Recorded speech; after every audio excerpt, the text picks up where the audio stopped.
Di sebuah desa kecil, hiduplah seorang pemuda bernama Arif. Sejak kecil, Arif dikenal sebagai anak yang sangat cerdas.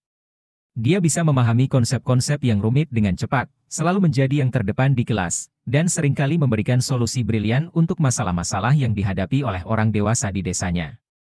Namun, seiring berjalannya waktu, Arif mulai merasa bahwa kecerdasannya membuat orang-orang di sekitarnya merasa tidak nyaman.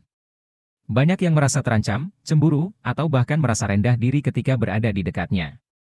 Akibatnya, dia mulai dijauhi oleh teman-temannya dan seringkali dianggap sombong karena tidak ada yang bisa menyamai tingkat pemikirannya. Suatu hari, Arif memutuskan untuk mengubah pendekatannya. Dia mulai berpura-pura menjadi pemuda yang biasa-biasa saja.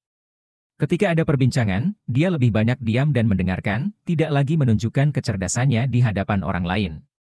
Dia bahkan sesekali berpura-pura tidak mengerti sesuatu yang sebenarnya sudah dia pahami dengan baik. Dengan melakukan ini, Arif mulai memperhatikan perubahan di sekitar dirinya. Orang-orang mulai merasa lebih nyaman berada di dekatnya, dan mereka tidak lagi merasa terancam. Arif berhasil mendapatkan kembali teman-temannya, dan dia juga mulai dikenal sebagai pemuda yang rendah hati. Namun, kepura-puraan Arif bukan tanpa tujuan. Dia menyadari bahwa dengan menahan diri, dia bisa belajar lebih banyak tentang orang lain dan juga situasi yang ada di sekitarnya.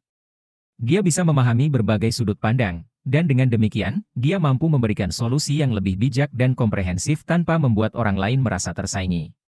Pada suatu saat, desanya mengalami masalah besar, panen gagal dan stok makanan menipis. Arif, yang selama ini dianggap biasa-biasa saja, tiba-tiba muncul dengan sebuah rencana brilian yang menyelamatkan desa tersebut dari krisis. Semua orang terkejut, dan baru saat itu mereka menyadari bahwa Arif sebenarnya sangat cerdas.